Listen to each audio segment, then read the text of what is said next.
تو میری والدہ صاحبہ جب انتقال کر گئی، کچھ مدت نہیں آئی خواب میں بہت غمگین تھا، بہت پریشان تھا۔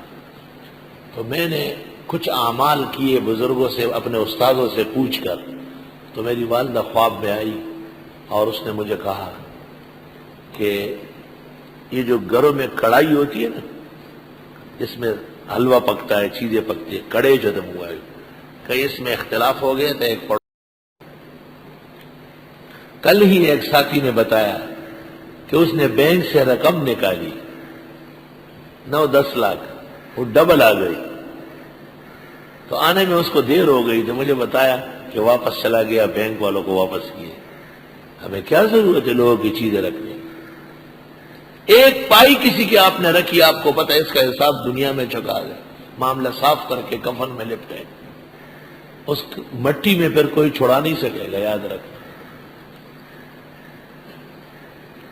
میری والدہ صاحبہ حضرت مولانا فضل علی سے 12 سال پڑھی ہوئی تھی، ہم نے تو 8-10 سال پڑھا ہے، اور میری والدہ کی زبان پر فقہ تھا، ہر مسئلے پر شعر پڑھتی تھی وہ، اور تمام فقہ نظم میں ان کو یاد تھی، اور گائے بھینس کو ہاتھ لگا کے تھوڑی دیر کے لیے کچھ پڑھ لیتی تھی، وہ آرام سے کھڑی ہوئی ہوتی، اور بڑے کرامات تو میں نے اپنی والدہ کی دیکھے ہیں، بتانے کی نہیں ہے ایسا کہ اللہ تعالیٰ نے بعض بندوں کو کیسے باصلاحیت بنایا ہے۔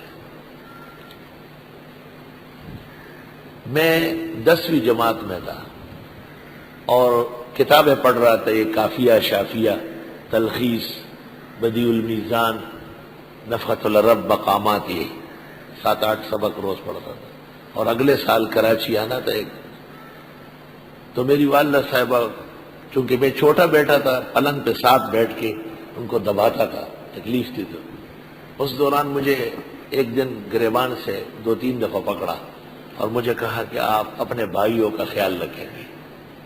میرے دونوں بھائی نوکر تھے، پیسے کماتے تھے، اور میں اسکول پڑھتا تھا اور کتابیں پڑھتا تھا، اور فقیر و عاجز تھا۔ میں حیران ہو گیا کہ شاید بیماری کے غلبے سے میری والدہ کا دماغ خراب ہو گیا۔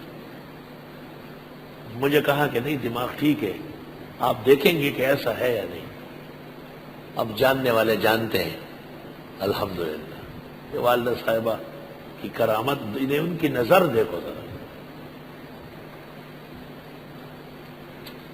تو میری والدہ صاحبہ جب انتقال کر گئی، کچھ مدت نہیں آئی خواب میں بہت غمگین تھا، بہت پریشان تھا۔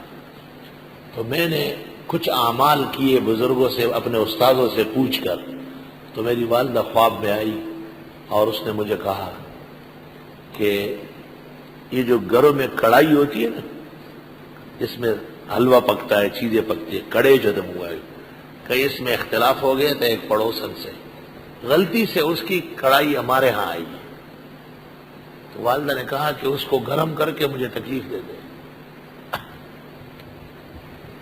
بس یہ سنتے ہی توبہ توبہ، میں نے فجر کی نماز یہاں پڑھائی اور گھر واپس نہیں گیا، یوں نکلا، یہاں آ چکا تھا پھر میں، اور سیدھا اسٹیشن جا کے شاہین نام کی ایک ریل گاڑی تھی، وہ اس میں بیٹھ گیا، وزیر آباد گیا، اور وزیر آباد سے راولپنڈی کی بس میں بیٹھ گیا۔ وہ لوگ جو ہماری پڑوسن بابی صاحبہ تھی، وہ راولپنڈی میں ایک جگہ تھی، وہاں وہ رہتے تھے، ڈک چوک ایک جگہ ہے۔ میں گیا، میں نے ان کو کہا، اور راستے سے میں نے اس جیسی کڑائی 8-10 خریدی اور اس کو اپنے ساتھ کر کے ان کے گھر لے گیا۔ میں نے کہا وہ کڑائی میں فرق آیا ہے، اور میری والدہ بہت غمگین ہے، پریشان ہے، تو ہماری وہ بابی وہ زار و خطار روئی، اور اس نے کہا کہ وہ تو ہماری ماں کی طرح تھی، ہزاروں کڑائی اس پر قربان جائے۔ مجھے تو پتہ نہیں تھا، میں تو ہر لمحہ، ہر روے اس کے لیے دعائیں کرتی ہوں۔ میں نے کہا معاملہ صاف ہونا چاہیے۔ پہلے جو میں نے والدہ صاحبہ کو خواب میں دیکھا تو بہت پریشان تھی۔ میری والدہ کے انتقال کے وقت سر کے تمام بال کالے تھے، میں نے خواب میں سفید دیکھی اور مجھے اللہ تعالیٰ نے تعبیر کا غیر معمولی ملکہ دیا ہے۔ اب کہ جو میں نے خواب دیکھا واپسی پر ریل گاڑی میں، تو والدہ کے زلف بالکل سیاہ، اور بار بار مجھے کہتی تھی کہ اللہ تعالیٰ آپ کے علم میں برکت دے۔ بہت آرام آیا، صرف تبدیل ہو گیا تھا، تبدیل بغیر اجازت کے اس کی خیر نہیں ہے۔ بخاری شریف میں ہے، دور حدیث والے جانتے ہیں، حضرت صلی اللہ علیہ وسلم کا ایک خادم ہے مدعم، اور وہ غزوہ حنین میں حضرت کی خدمت کر رہا ہے۔ فَأَتَاهُ سَهْمٌ غَرْبٌ فَقَتَلَهُ، اچانک تیر آیا اور وہ لگ گیا اور مر گیا۔ سب نے کہا ہنی اللہ ہنی اللہ، مبارک ہو موت، شہادت۔ آپ نے فرمایا کیا باتیں کرتے ہو؟ اس نے غنیمت سے ایک چھوٹا سا کپڑا اٹھایا، شملہ، بغیر اجازت کے، ابھی تقسیم نہیں ہوا تھا، اور وہ چھوٹا کپڑا آگ میں گرم کر کے اس کو داغا جا رہا۔